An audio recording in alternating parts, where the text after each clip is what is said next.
শুধু শুধু দেরি হলে একটা ভালো সম্বন্ধ হাত থেকে বেরিয়ে যাবে। আমি একটা কথা বুঝতে পারছি না, রোশনি যখন বিয়েটা করতে চাইছে না, তোমরা সবাই মিলে ওকে জোর করছো কেন? বাবা, এই বিষয়ে তোমার একটা কথাও শুনতে চাই না। তুমি এই বাড়িতে শুধুমাত্র তোমার স্ত্রী আর তোমার মেয়ের বিষয়ে কথা বলতে পারো, এইটুকু অধিকারই আমি শুধুমাত্র তোমাকে দিয়েছি, যদিও সেটাও তুমি ঠিকঠাক পালন করো না। এই বাড়ির অন্য কোনো সদস্যের বিষয়ে আমি তোমার কোনো কথাই গ্রাহ্য করি না। দয়া করে এসব নিয়ে তুমি ভেবো না প্লিজ।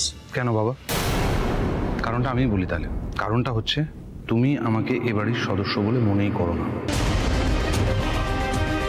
গোটা পৃথিবীর কাছে আমি তোমার বড় ছেলে, অথচ তোমার বড় ছেলে জানেই না যে তার বোনের বিয়ে ঠিক হয়েছে। তাকে জানানোই হয়নি, জানানোর প্রয়োজনই কেউ মনে করেন।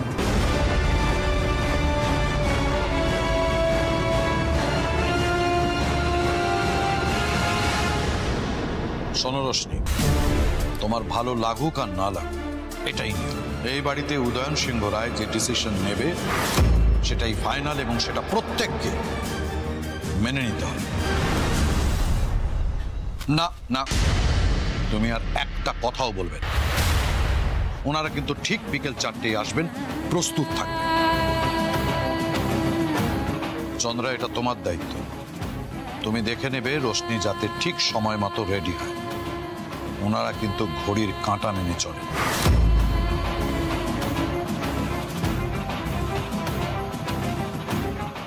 চারটের সময় আসবে? আমার তো 4টেতে ক্রেশ ছুটি হবে, আমি বাড়ি ফিরবো কি করে? বড় বৌমা, শোনো না, তুমি না আজকে ওই গেস্টদের জন্য তোমার ওই মাছের চপটা বানিয়ে। হ্যাঁ, বড় বৌদি তো ওই মাছের চপটা দারুণ বানায়। আজ অব্দি যারা যারা খেয়েছে সবাই সুখ্যাতি করেছে। থাম দেখি, শুধু মাছের চপ দিলে হয় নাকি? একটা নিরামিষ মুখরোচক পদও তো দিতে হবে। আমি বলছিলাম যে গরম গরম পকোড়া হলে কিরকম হয়? তুমি থামো তো জামাই, বাজারে এখন খুব ফুলকপি পাওয়া যাচ্ছে। ভালো ফুলকপি এনে বড় বৌমা ফুলকপির সিঙ্গারা বানাবে।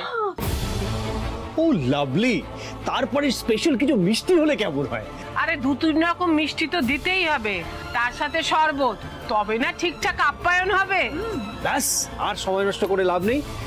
চাটা খেয়ে নেই, আমি স্পেশাল কিছু দোকান থেকে মিষ্টি কালেক্ট করতে বেরিয়ে পড়ি। না থাক, তোমাকে আর মিষ্টির দায়িত্ব নিতে হবে না। মিষ্টি বড় বৌমাই আনুক। আমি এই বাড়িতে এই ব্যাপারে বড় বৌমা ছাড়া আর কাউকে ভরসা করতে পারি না। হ্যাঁ, তুমি যা কাণ্ড করলে পুজোর সময়, রেহাই দাও বাপু, তোমাকে কিচ্ছু করতে হবে না।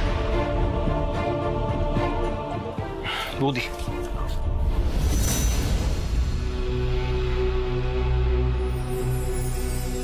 বুঝলি উদয়ন, আজ হবু কুটুমদের জন্য ফুলকপির সিঙ্গারা আর মাছের চপ করবে বড়নাথ বউ। বড় বৌমা, তুমি তো বাড়িতেই থাকো, তাই বাইরের খুব একটা খোঁজ খবর রাখো না। আজকে বিকেলে যারা আসছেন তারা যে কতটা হাই প্রোফাইল সে সম্পর্কে তোমার কোনো ধারণাই নেই। তাই চন্দ্রা আর বড়মা যতটুকু কাজের দায়িত্ব আজকে তোমাকে দিয়েছে, তুমি দয়া করে ঠিক ততটুকুই পালন করো, কেমন? ওদের যত্নের যেন কোনো ত্রুটি না হয়। সিংহরায় পরিবার যাতে কোনোভাবে লজ্জায় না পড়ে, সেটা তো তোমাকেই এনশিওর করতে হবে, তাই না? হে জগন্নাথ দেব, কিভাবে সবটা সামলাবো আজ? কিভাবে ক্রেশে যাব? কিন্তু কোর মিটিং গুলো যদি ফার্স্ট হাফে হয় তাহলে তো আমি ঝলমলকে ক্রেশে ড্রপ করতে পারবো না। না মানে এখন স্কুলে ড্রপ করে দেবো, কিন্তু ওই টাইমটাই তো ক্রেশের টাইম, তখন তো আমি ড্রপ করতে পারবো না ওকে ক্রেশে। ঋষি, তুমি একটু দেখে নেবে প্লিজ। আমি কিন্তু মেহুলি, আমার তো 11টা থেকে ইনভেস্টার্সদের সাথে মিটিং আছে, সেটা তো 1টার আগে কখনোই শেষ হবে। ক্রেশে তো পৌঁছতে হবে 12টার মধ্যে। বলছিলাম যদি খুব অসুবিধা না হয় আমি কি দিয়ে আসতে পারবো? ও প্লিজ, তোমার মতন দায়িত্বজ্ঞানহীন মানুষের হাতে আমি আমার ঝলমলকে ছাড়তে পারবো না। আমি আলমার সাথে ক্রেশে যাব? ও আলমা, তুমি যাবে আমাকে নিয়ে? হ্যাঁ, আমি কিন্তু পারবো ঝলমলকে ক্রেশে নামিয়ে দিয়ে আসতে। ছোট তো আমাকে একবার ওখানে নিয়ে গেছিল। সেটা তুমি বললে তো হবে না। এই বিষয়ে মেহুলি যে ডিসিশনটা নেবে সেটাই ফাইনাল। হ্যাঁ ঠিক আছে, আর যখন এখন কোনো উপায় নেই তাহলে তুমি ড্রপ করে দিও ঝলমলকে। যাক, আমার ঝলমল বাবু সামলে নিল। জয় জগন্নাথ।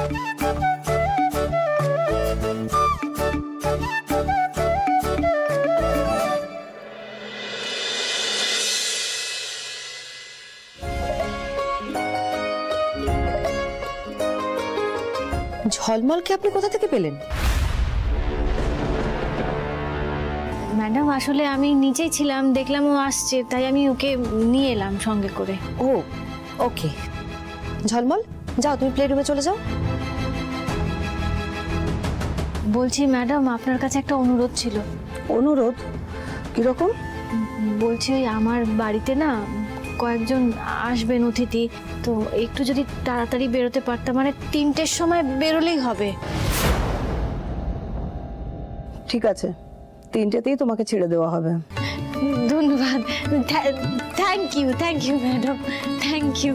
এইভাবে আগে বেরিয়ে যাওয়া, এটা যেন রেগুলার বেসিসে না হয়। এ বাবা, না না, একদম নয়, একদম নয়। আমি শুধু আজকের দিনটার জন্যই অনুরোধটা করছি।